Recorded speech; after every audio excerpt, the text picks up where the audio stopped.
the exposition of public policy contained in the address of the President. Mr. Speaker, the key thing there is exposition of public policy rather than the politics contained in the address of the President.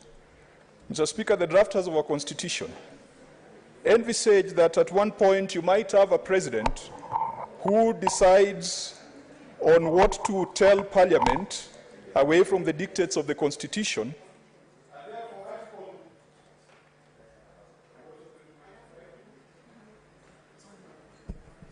Thank you.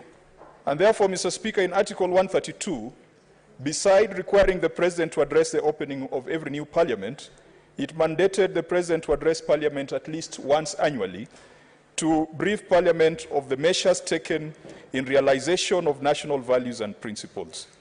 Mr. Speaker, my comment on the President's speech will be on the policy aspects, what he said, and what we think he ought to have said. In the circumstances that many Kenyans find themselves in, the cost of living has skyrocketed. Mr. Speaker, this last election was an election about the cost of living, amongst many other factors.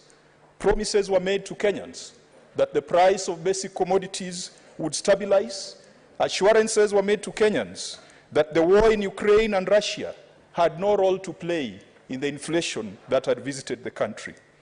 Mr. Speaker, from August to date, the price of basic commodities has skyrocketed.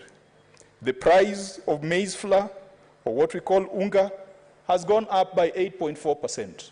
And these are statistics from the Kenya National Bureau of Statistics. The cost of electricity has gone up by 20.9% from August to date. The price of petrol has gone up by 17.7%. The cost of transport, Mr. Speaker, has gone up by 25%. The price of sugar has gone up by 19%. Inflation is at 9.2%, very dangerously close to the 10%. And, Mr. Speaker, this is the highest rate of inflation in the last 5 years. If the President's speech was supposed to be exposition of public policy, we would have expected that he would have given us a cogent plan to arrest the skyrocketing prices of basic goods, that he will have given us a formula to ensure that that is tamed. He didn't do that. Mr. Speaker, the elections were called with 7 million people having voted for the current government and 6.9 million people having voted for the opposing team. Kenya is divided right in the middle. The reason why the President is described as a symbol of national unity is that in our democratic process and experiment, there will be many people contesting for the same seat.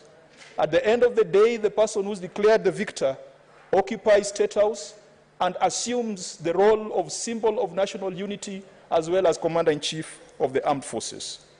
Mr. Speaker, we did not hear much about the President's plan for unifying the nation and for ensuring that national values and principles that are laid out in the Constitution are observed. I do hope that when the President comes for his first formal address to Parliament, he will be true to his calling as a symbol of national unity. He will refrain from throwing barbs at his opponents and will see himself as the father of all the 50 million Kenyans. Nobody in this country should be punished for the political choices they have made. Mr. Speaker, I am proudly on the minority side, and I am proudly going to play my role as an opposition senator. But the people of Homabay should never be in opposition. It is the elected leadership of Homabay that should be in opposition, not the people of Homabay. And Mr. Speaker, I do hope that this kind of thinking will permeate not just the House but the Presidency, to remember that the political choices that the people of Homabay made should not be criminalized.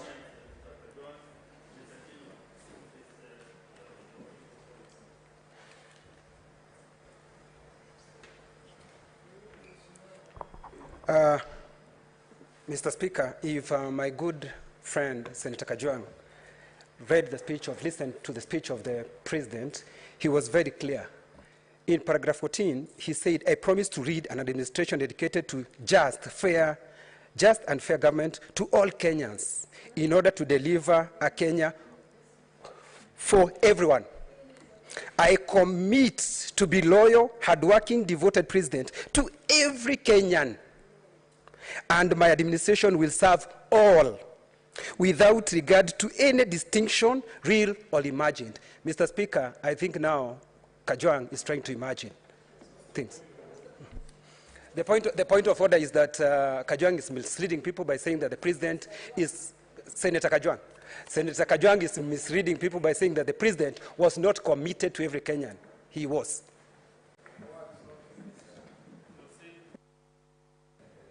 Mr. Speaker, in this House, the proverb of dry bones and old women has been said before. I don't want to use it, but they become jittery when old bones are mentioned in a proverb. I was encouraging the House, and I was encouraging the nation, that we must have a proper plan for national unity. And it is not just in the proclamations that the President makes, it must also be reflected in the proclamations that are made by his deputy and his troops, those who form part of his administration. Mr. Speaker, in exposition of public policy, I said the greatest threat to most Kenyans right now is a high cost of living, the sense of marginalization, but also corruption. This is an administration that has assumed that corruption ended simply because they were elected into office. This is an administration that does not want to talk about corruption because, as I said, that there are those who feel uncomfortable when old bones are mentioned in a proverb. The Corruption Perception Index, published by Transparency International, has placed Kenya in position 128 out of 180 countries, which means, by that definition, Kenya is still an extremely corrupt country. We would have expected the President coming before Parliament in realization of the national values and principles to make a comment on that. He still has an opportunity to do that when he comes for his annual address. Mr. Speaker, allow me to briefly touch on some of the things that the President said. In paragraph 47, he has talked about the issue of savings and the savings culture. It is true that Kenyans save about 10 to 12% of GDP, which is below the average in sub-Saharan Africa, particularly in East Africa, but also very low for a low middle income economy. But Mr. Speaker, we asked ourselves whether in our assessment of savings, we are only focusing on the formal and forgetting about the informal. Where I come from, our people save in the form of livestock. I went to school from the proceeds of livestock. My father, whatever little he built, rental houses or a commercial property somewhere, was because he kept cattle. And at maturity, he would send us to the market to liquidate that cattle and convert it to cash. There are those of us from northern Kenya who owns herds of camels. And Mr. Speaker, they might be wealthier than many of us who keep our money in commercial banks and in fixed deposits. Because if you look at one camel, it's probably 150,000. And when you see those people walk around with the camels, you might look down upon them, but perhaps they've got more wealth than we do. Savings is not just about what is in the bank. And I'd like the President, because he brought this conversation about the informal economy and the hustlers, that we must look beyond what is sitting with custodians, what is sitting with pension funds, and what is sitting with the NSSF. Mr. Speaker, the 6,000 shillings matched with 2,000 shillings at the end of the year sounds very sexy. But if you break it down, Mr. Speaker, that's 8,000 shillings in a year. 8,000 in 20 years, that will be 160,000 shillings as a pension benefit to that individual. What can that do? We know when we go to our constituencies, 160,000 is something you'll spend in 2 churches.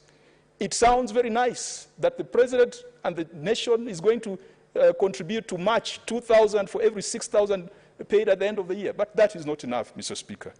I want the President to look at the regulatory framework that governs the financial services sector and particularly the pension sector. Mr. Speaker, I spent a few years in that sector, and I do recall there's a time the industry came up with a product called the Mbao Pension Plan. The Mbao Pension Plan was an idea to bring the Juakali sector into the formal pensions sector. And so the Juakali people would contribute 20 shillings on a daily basis using a mobile innovation, using an app. Mr. Speaker, since 2018, the success of this Mbao Pension Plan has been affected by a number of issues. First of all, if we are going to allow our young people in the gig economy to come up with innovations similar to the innovations that have come up